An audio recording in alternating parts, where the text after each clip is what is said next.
The snow had been falling since Monday. By Wednesday morning, Burlington had disappeared beneath 12 inches of silence. Caleb Marsh stood at the kitchen counter and looked at three things: a box of cereal nearly empty, a utility bill with a red stripe printed across the top, and a mug of coffee that had gone cold 20 minutes ago. He picked it up and drank it anyway. Cold was fine. Cold was something he had learned to manage. The number on his phone was $187. Rent was due Friday. Behind the door at the end of the hallway, the one with the paper star his son had taped there in September and refused to take down, Owen was still asleep. 7 years old. Dark hair that fell the way his mother's used to fall. A habit of tilting his head to the left when he was thinking something through, exactly the way Sarah used to do it. Caleb opened his laptop. The job board had one listing left at the bottom of the page. 4 days old, untouched. Facility aide, Harlo Senior Living, no experience required. He had watched 3 men read it that morning and set it back down without a word. He signed his name at the bottom. Not because he wanted to, because it was the only listing left on the page. He had built the plumbing business from 3 clients and a second-hand truck. That was 8 years ago, when Sarah was still alive and Owen was small enough to fall asleep in the cab during long jobs, his face pressed against the passenger window, breath fogging the glass. The business had grown steadily. By the time Sarah got sick, Caleb had 4 steady contracts, a reliable van, and enough work lined up for the following year to feel something close to secure. Sarah died 26 months ago. Post-surgical complications, a phrase that meant almost nothing and explained almost everything. She had gone in for a procedure that carried a reasonable success rate and had not come out the way either of them had prepared for. Caleb took 3 weeks off. Then a month. The contract slipped while he wasn't paying attention. His business partner, a man he had known since high school, called one Tuesday morning and said he could not keep covering. Caleb understood. He did not argue. The company closed 8 months after Sarah died. Not with drama. Just quietly, the way things end when the person who made them possible is no longer there. What remained was Owen, not what he had left behind. Not what he was holding on to, what remained. The way certain things remain after a fire. Not because they were protected, but because they were too essential to be consumed. He moved them into the 1-bedroom apartment in November. Owen took the bedroom. Caleb took the couch, which he arranged so the front of it faced the small window overlooking the parking lot. Every night after Owen was in bed, Caleb sat at the kitchen table and tried to figure out the next part. Some nights he got further than others. The one thing he kept without compromise was the bedtime reading. Every night, regardless of how the day had gone, he sat on the edge of Owen's mattress with whatever book they were working through and read aloud until the boy's breathing slowed and steadied. It was the only part of the day that felt entirely intact. He showed up at Harlo Senior Living at 7:45 on a Thursday morning in January. The facility was a converted Victorian on the east side of Burlington. 3 stories, brick exterior, a wheelchair ramp added later that fit less seamlessly than whoever approved it had probably intended. The parking lot had been plowed, the front walk had not. Frank Doyle was waiting in the lobby. He was 51, broad-shouldered, with the efficient and unhurried manner of someone who had been doing the same job long enough to stop performing competence and simply be it. He handed Caleb a pale blue uniform, a laminated name tag, and a single sheet of paper listing the daily responsibilities: mopping and sanitizing the common areas, clearing meal trays, assisting residents with mobility in the hallways and common rooms, and maintaining the outdoor pathways when weather permitted. Caleb read the sheet from top to bottom without speaking. "Most people ask me at least one question," Frank said. Caleb folded the sheet and tucked it into the front pocket of the uniform. "I'll ask when I need to," he said. Frank studied him a moment longer than was strictly necessary, then nodded once and walked him to the supply closet to show him where the mops were kept. Harlo had 23 residents. That was the first number Caleb learned. He learned the rhythms of the building the way he used to learn new job sites, not by asking questions, but by moving through the space and paying attention. The carpet in the main hallway was a faded green that had once been darker. The common room at the end of the east wing had a television kept at low volume every morning from 6:30 until noon, and the residents who gathered there weren't so much watching it as keeping company with it. The kitchen staff arrived at 6 and were gone by 2. It was not a sad place. That was what surprised Caleb most. He had expected something heavy, something that smelled of endings. But Harlo smelled of coffee and floor cleaner, and, on afternoons when someone propped the West Wing fire door open, faintly of pine. The residents talked and complained and held strong opinions about each other's televisions. Harold Price, 81, a former carpenter with the hands to prove it, argued with the morning aide every Tuesday about his physical therapy schedule. A woman named Patricia, who kept her paperback mysteries organized by author on a shelf in room 9, stopped Caleb on his 3rd day to recommend 3 books in quick succession and told him to start with the second one. He was mopping the east hallway on his 4th morning when Diana Cole came through for her weekly inspection. He had been told about her by Frank, in the briefest possible terms: CEO, 36, weekly walkthroughs on Thursdays. She came through the main entrance at 7 on the charcoal gray blazer, dark trousers, hair pulled back with the kind of precision that looked effortless and wasn't. She moved through the lobby without stopping, nodded once at Frank, and began her circuit of the building.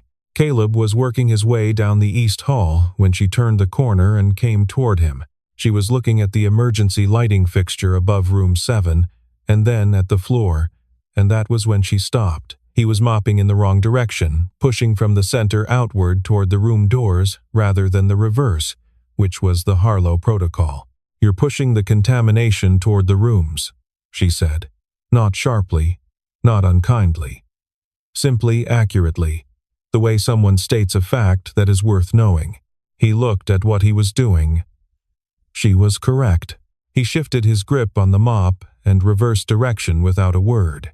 She watched him make the correction. Then she moved on down the hallway. He watched her go 36 years old, and she carried this building in her posture the way stone carries cold, all the way through. Near the end of the hall, Ruth Calloway sat in her wheelchair by the window with a cup of tea cooling in her hands. She had watched the entire exchange without appearing to. When Caleb pushed his cart past her on the way back from the supply closet, she spoke without turning from the window. "She's 36 years old," Ruth said, "and she hasn't smiled at anyone in this building in 3 years. She took a slow sip of her tea. "You just got more words out of her than most people get in a week." Caleb looked at the empty hallway. "That wasn't much," he said. "No," Ruth agreed, "but it was something." Ruth Calloway had been a pediatric nurse for 31 years. She had retired at 68 with the professional calm of someone who had seen enough of what the human body does, under pressure, that very little surprised her anymore. She had moved into Harlo 4 years ago after a fall that left her with a hip that worked, but did not work the way it used to. She had spent those 4 years becoming the most comprehensively informed person in the building about everything that happened within its walls. She was not kind in the soft, performative way that sometimes passed for kindness in facilities like this one. She was direct, she was curious, and she had, as she put it herself, been on the earth long enough to have earned the right to ask whatever she pleased. She began asking things of Caleb on his 5th day, while he was clearing the breakfast trays from the common room. She wheeled her chair to the corner table and started without preamble. What did he do before this? He told her about the plumbing company. She asked how long he had run it. He told her. She asked about Owen, the name, the age, the boy who tilted his head to the left when he was thinking through something difficult. She asked about the mother. Caleb said that Sarah had died 2 years ago. Ruth did not say she was sorry. She said, "That's a hard thing to come back from," which was different from sorry and more accurate. "You're managing, though," she said. It was not a question. "Most days," Caleb said. She nodded. "Good." The ones who aren't managing usually stop being able to see the people in front of them. You still see them. Later, when the trays were cleared and Caleb was wiping down the baseboards along the East Hall, he asked Frank about Diana. He kept the question neutral, framed as wanting to understand the workplace he had stepped into. Frank told him the broad outline. Diana had inherited the Harlo network from a great-uncle who founded it, taken it over at 31, and rebuilt the operational systems from the inside out over 2 years. She was precise. She did not tolerate the comfortable negligence that crept into care facilities when no one was watching closely enough. She was, by any reasonable measure, very good at the job. And the rest? Caleb asked. Frank looked at him. That's probably enough for now, he said. That evening, before the shift ended, Ruth found Caleb in the hallway outside the common room. She looked toward the far end of the corridor at the closed door with no nameplate on it and kept her voice low. That's room 12, she said. Thomas Cole, Diana's husband, late-stage Alzheimer's. He was here for the last 2 years of his life. She ran this facility and cared for him at the same time, not from a distance. She was here most evenings and most weekends. She paused. He died 3 years ago. She hasn't placed another resident in that room since. Nobody has asked her why. Not even Frank. Caleb looked at the closed door. The hallway was quiet around it. From somewhere in the east wing came the low, even sound of a television no one was watching very closely. He thought about a 33-year-old woman sitting in that room on a Thursday morning, doing the work of running a building, and also doing the older and harder work of watching someone she loved disappear by degrees. She was 33 when he died, Ruth said. Caleb said nothing.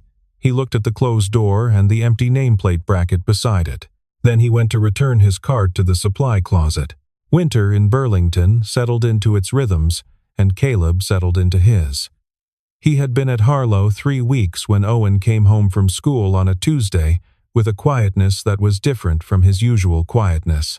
He said nothing through dinner. He ate the pasta Caleb had made and kept his eyes on his sketchbook, a half-finished bird he had been working on for several days. After dinner, while Caleb stood at the sink, Owen looked up and asked the question he had clearly been carrying since morning. Do people look down on your job? Caleb turned off the water and faced his son. Owen was watching him with that sideways tilt of the head, patient and waiting. Some do, Caleb said. Why? Because they've decided certain kinds of work matter more than others. That's their mistake, not ours. Owen considered this, then nodded the way he nodded when something had been settled to his satisfaction, and returned to the bird. Caleb stood at the sink a moment watching his son draw, then turned back to the dishes. He did not press for what had happened at school. Owen would tell him when he needed to, and Owen, more than most 7-year-olds Caleb had known, understood the difference between a problem that needed sharing and one that needed thinking through alone first. Harold Price fell on a Thursday morning in late January. He had been refusing the walker for 2 weeks on the grounds that he did not need it, a position he held with the conviction of a man who had spent 4 decades building things by hand and did not intend to be managed by a piece of aluminum tubing. His knee, weakened for months, gave out near the entrance to the common room at 8:15 in the morning. There were no other residents in the hallway. The aide on duty was in the east wing. Harold had been on the floor for perhaps 90 seconds before anyone came. Caleb came around the corner from the stairwell with the mop cart and found Harold on the floor beside the baseboard, both palms flat against the carpet, jaw set in the expression of a man who is in pain and furious about it and not planning to show either more than he has to. His breathing was even. He was not hurt, or not badly. He was, above all else, humiliated. Caleb parked the cart. Then he sat down on the floor beside Harold. Not crouching, not kneeling, sitting, the way you sit when you plan to be somewhere for a moment. Harold stared at him. "What kind of wood did you work with most?" Caleb asked. A long pause. Harold's jaw shifted. "White oak," he said finally. "Mostly white oak. Some cherry, toward the end." Good for furniture, Caleb said. Good for everything, Harold said, with the mild contempt of a specialist correcting an oversimplification. Then he talked about the density of white oak, the way cherry darkened and deepened over time, and a dining table he had built for a family in Montpelier 30 years ago that he was still proud of. When he finished, his hands had stopped shaking. He looked at Caleb and said, "All right." The next morning, Diana reviewed the security footage from the previous day. She watched Caleb sit down on the floor beside Harold. She rewound it and watched it again, then a third time, and when she finally set down the mouse, she sat for a moment with her hand still resting on it, looking at the frozen frame on the screen, a man choosing to make himself smaller so another person could remain large. She called him into her office on Friday afternoon. The room was small and orderly, the kind of space where everything has a designated location and stays in it. She was behind the desk when he came in and gestured to the chair across from her without preamble. "Tell me why you sat down," she said. Harold was already on the floor, Caleb said. He didn't need anyone else looking down at him. She was quiet for a moment, then she stood and walked to the window, the one facing the side yard, where the snow lay unbroken under the bare oak tree. She stood with her back to him, hands clasped behind her, and the silence stretched long enough that he thought the conversation might be over. "Thomas hated when people bent over him," she said. Her voice was even, controlled the voice of someone who has thought through what they are going to say before saying it. "He told me once that it made him feel like he had already been placed somewhere and people were just checking to see how he was doing in there." She paused. He said that near the end, when the words were still mostly there. A few months later, most of them were gone. Caleb looked at her back. 36 years old. She held that weight the way stone holds cold, not on the surface, all the way through. He was right, Caleb said. She turned. She looked at him with the kind of look that is not evaluating anything, just looking, because there is nowhere else to put it. It lasted a moment. Then, something shifted in the set of her shoulders, almost imperceptibly, the way something shifts when a door that has been held shut for a long time is finally allowed to ease an inch. She sat back down in the chair behind her desk. "Your son," she said. "The boy, how old is he?" 7, Caleb said. She nodded. There was a pause long enough to feel deliberate. "How does he do?" With all of it? It was not the question Caleb had been expecting. He considered it the way it deserved to be considered. "Better than I do, some days," he said. "He draws. Everything he can't say yet, he puts in the drawings. His teacher says he has something worth developing." He stopped. Sarah would have been happy about that. She always believed in finding the thing a person is made to do. Diana looked at the window. "Thomas believed that too," she said quietly. "He said the worst thing that could happen to a person was to spend their life doing work that had nothing of them in it." A pause. "I used to think that was a thing people said. Now I think it was the most practical observation he ever made." Caleb looked at her. She was 36 years old, and she had been running this place since she was 31, and she had been grieving since she was 33, and she had never stopped doing any of those things simultaneously. He had known people who could only manage one at a time. He thought she probably had not given herself credit for what it took to manage all three. They sat with that for a moment, not uncomfortably. The way two people can sit with something true and let it occupy the room without either of them having to manage it. He went back to the hallway. Frank was near the supply closet, arms folded, with the expression of someone who had been paying closer attention to the afternoon than his posture suggested. 8 years I've worked here, Frank said quietly. She has never once stood at that window when she's talking to an employee. She always stays behind the desk. Caleb picked up his cart. She was just thinking, he said. Maybe, Frank said. He did not sound convinced. The advisory board had been applying pressure since January. The Burlington facility had run 3 consecutive quarters of operating loss. The building was the oldest in the Harlo network, the most expensive to maintain, and the hardest to modernize without significant capital investment. A larger regional care company had made a quiet acquisition inquiry the previous fall, and several board members had not let it go entirely. Diana had asked for 30 additional days to present a restructuring alternative. The board had granted them, not because they were persuaded, but because her track record across the other 3 Harlo facilities was strong enough that she had earned that much. It was during those 30 days that something shifted in the way Diana moved through the building. She was still precise about the things that mattered: protocol, documentation, the quality of care she expected from every person on staff.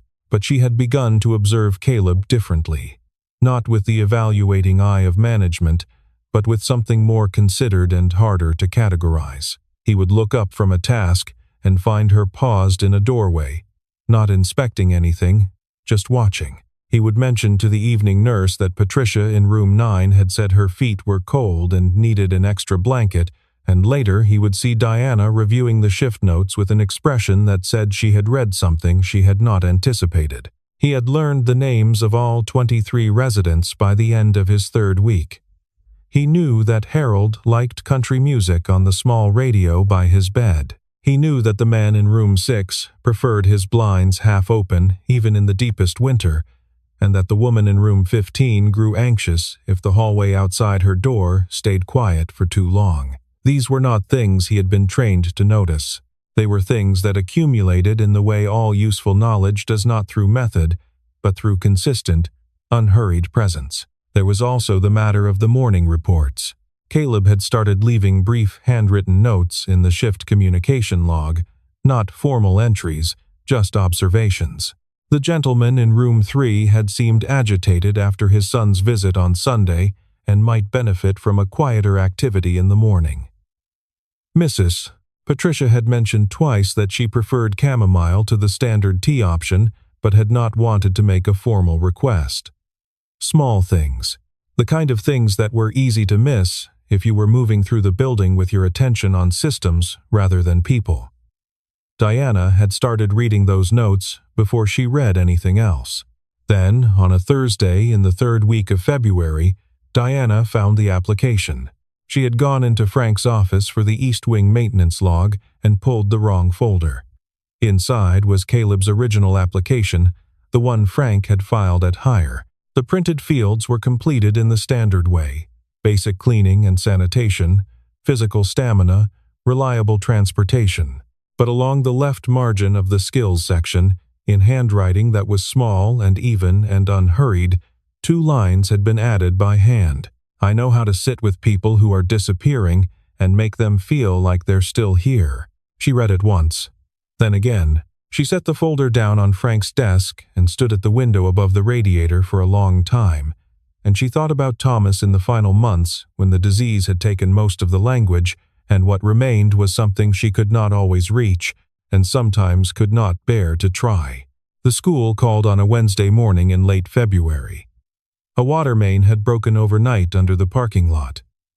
Classes were canceled. The call came at 6:45, and Caleb stood in the kitchen running through the list of people he could call, which was not a long list, and none of them answered.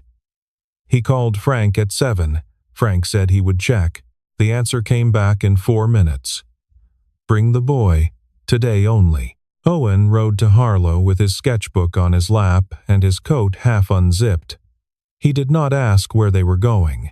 He watched the snow-covered streets with the attentive quiet he brought to most things. Frank met them at the door and set Owen up at the corner table near the window in the common room, told him someone would bring a snack at 10.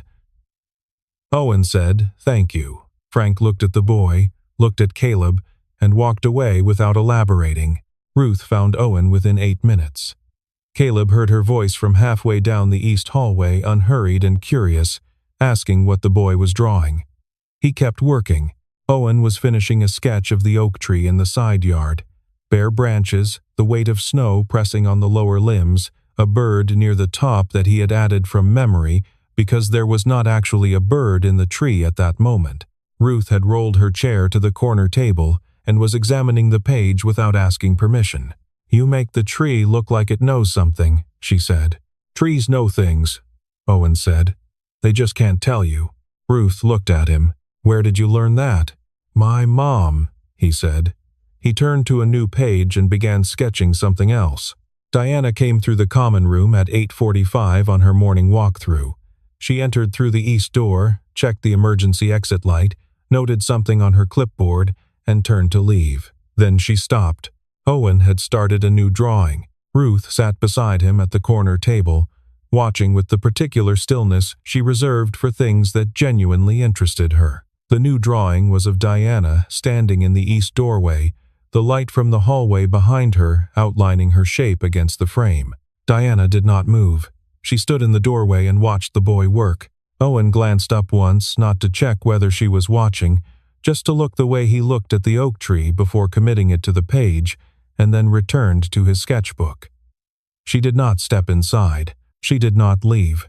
She stood in the frame of the door long enough for him to finish. When Caleb came to collect Owen at the end of the shift, the boy was packing up his things. He took out one page, torn carefully along the seam, and held it toward Diana, who was standing near Frank by the east door. She took it. The drawing showed her in the doorway, proportions careful and exact, the hallway light behind her rendered in pencil strokes surer than most 7-year-olds could manage. At the bottom, in the block capitals Owen used when he considered something worth signing, he had written, "The lady who stands in the door." She looked at the drawing for a long moment. She turned it over as though checking the back, then she turned it to the front again. "Thank you," she said to Owen. She said it directly, without softening it into something smaller. "You can keep it," Owen said, the way he said most things as though this were a simple fact, requiring no elaboration. That evening, as Caleb was signing out at the front desk, Ruth intercepted him near the door. "She looked at that drawing twice during dinner," Ruth said. The second time, she put it in her coat pocket. The board met again on the first Thursday of March. Diana presented both options in full: the acquisition, which would resolve the operating deficit immediately and provide a clean financial exit, and the restructure plan, which required 18 months of tighter margins and capital reinvestment in the building's aging systems. She answered questions for 40 minutes without editorializing. The board members were not being unreasonable. The numbers were real, and they could all read them. They thanked her. They asked for one more week. She was still in her office at 9 that evening when Caleb came back down the east corridor to return the equipment from the evening shift. Light showed under her door. He stood in the hallway for a moment. Then he went to the small kitchen at the far end of the wing, filled 2 mugs from the electric kettle that someone always kept plugged in, and walked back. He knocked. She said, "Come in," without looking up. He set one mug on the corner of her desk, near her hand, and turned to leave. "Do you think I should keep the building?" she said. She was still looking at the papers in front of her. He stopped in the doorway. He held his own mug with both hands and considered the question not whether to answer it, but what the honest answer actually was. "I think you already know," he said.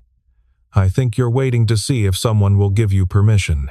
She was quiet for a long time, long enough for the building to settle around them, the faint creak of old timber, a television somewhere on the second floor, the particular silence of a place where people were sleeping. "Thomas chose this facility," she said finally. Her voice was careful, controlled, but beneath the control was something that had been carried a long time and was tired of being carried alone. Not because it was closest, not because it was least expensive. He made me visit 4 facilities over 2 weekends. At the end of the second weekend, he said he wanted Harlo.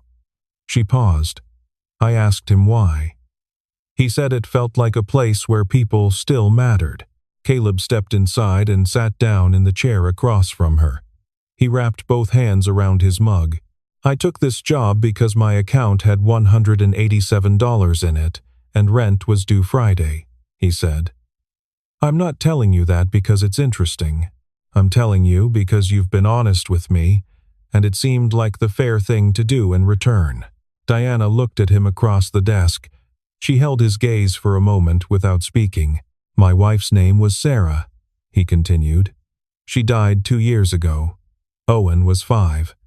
I spent the first year after she died being so careful not to fall apart that I couldn't feel anything else either." He paused. "The night I signed that application, I sat at the kitchen table for an hour before I could get myself to print it. I thought, a man my age, doing this work, what does that say about me?" He looked at the mug in his hands. "Now I think it says I was paying attention to the only thing that actually mattered." Diana was quiet for a moment. Then she said, "Thomas used to say that the bravest thing a person could do was accept help from the right place at the right time. He thought most people were too proud for it." She looked at the window. "I think he was including himself. And I think he was including me." The snow fell outside, quiet and indifferent. They sat with 2 mugs of tea cooling slowly between them, and neither of them needed the silence to be anything other than what it was.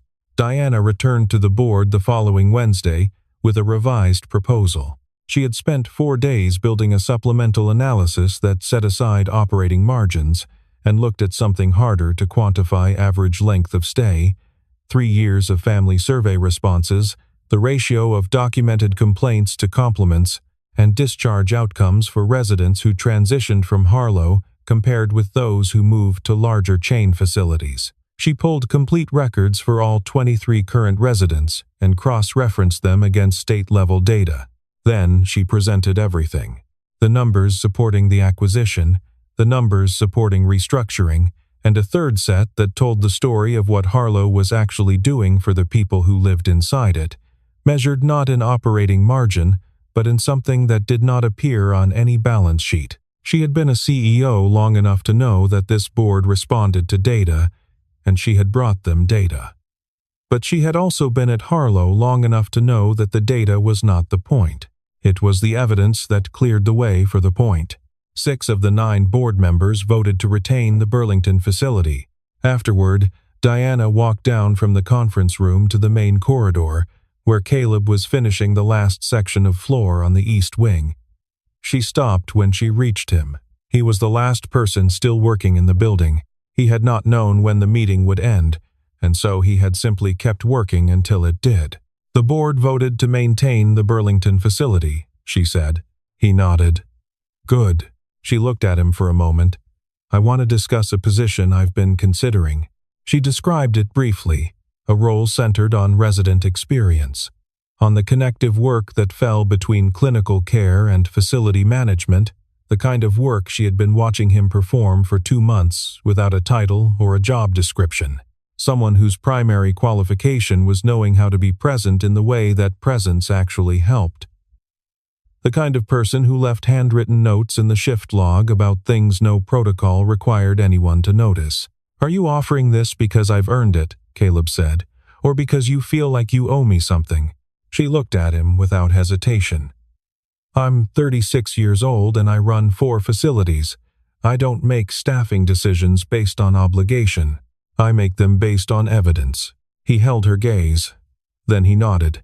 Ruth heard about it before the end of the day, by mechanisms that remained unclear to everyone except Ruth herself. That following Saturday, when Owen settled at the corner table with his sketchbook, he found a small package on top of it, wrapped in green paper and tied with twine. Inside was a new sketchbook, thick pages, a green cover the same shade as the Harlo uniforms. On the inside of the front cover, in Ruth's precise and slanted handwriting, "For the boy who draws people the way they want to be seen." Owen read it once. He read it again. Then he set it on the table and sat quietly for a moment, looking at the words the way he looked at things he wanted to remember accurately. He closed the cover and held the book against his chest with both hands, the way he held things he intended to keep. 6 months later, Caleb walked into the Thursday morning staff meeting in a collared shirt instead of the pale blue uniform. He sat at the table with the clinical coordinator, the head nurse, and Frank Doyle, who was across from him with his arms folded and an expression that was, in Frank's particular vocabulary, the closest thing to pride. The agenda covered the summer programming schedule and the West Wing renovation timeline. Caleb had prepared notes. He referred to them twice, and the room listened. Owen came to Harlo every Saturday. He had started bringing colored pencils alongside the graphite, and the portraits he had made for residents had begun appearing on dressers and windowsills and the small corkboards above the beds. Ruth's was the first one he had given out, and it was still the one she kept propped against the lamp on her nightstand, her own face drawn with the attentive honesty of someone rendering not what was there but what was true. The small oval mirror she had kept face down on her dresser since Thomas died, she had put away entirely. On a Thursday afternoon in the third week of March, Caleb and Diana stood on the side entrance step of Harlo after the last meeting had ended. Not because there was anything left to discuss, just because they were both there and neither of them had moved. The yard was still mostly snow, but the edges had softened. Mud showed at the base of the oak tree, and the branches held the swollen buds that meant something was coming. Diana looked at the yard. Thomas would have liked Owen, she said. Just as a fact, she had been carrying and was ready to set down. Caleb nodded. Sarah would have liked this place. He meant it simply. She would have liked the afternoon light through the common room windows. She would have liked Ruth. She would have liked the way the building held its people without making them feel they were being held. They stood there a while longer without speaking. The cold had lost its authority. From inside, through the common room window, came the sound of Ruth's voice, unhurried and carrying, telling a story the way she told all of them, as though the listener had been waiting for it their whole life. And then Owen's laugh, sudden and complete, the laugh of a 7-year-old boy who is exactly where he is and nowhere else. There is a photograph from that afternoon, taken by one of the weekend volunteers. It ended up framed near the entrance to the common room. 3 people by the side door in winter coats, a man in his early 40s with the kind of face that has been through something and arrived at the other side still paying attention, a small boy in a green coat, a woman in her mid-30s with her hands in her pockets, turned slightly toward the yard. They are not looking at the camera. All 3 of them are looking at something slightly to the left at the oak tree, or at a bird that landed on it, or at something Owen said that made them all turn at the same moment. Their faces are open, all 3 of them, in the same instant, attending to the same thing. They look like people who were always going to find each other if the snow fell right, and the listing stayed up long enough, and a man who had stopped waiting for better circumstances finally picked up a pen and put his name on the page. Outside, the snow was still letting go, 1 quiet degree at a time. Inside, the lights were on.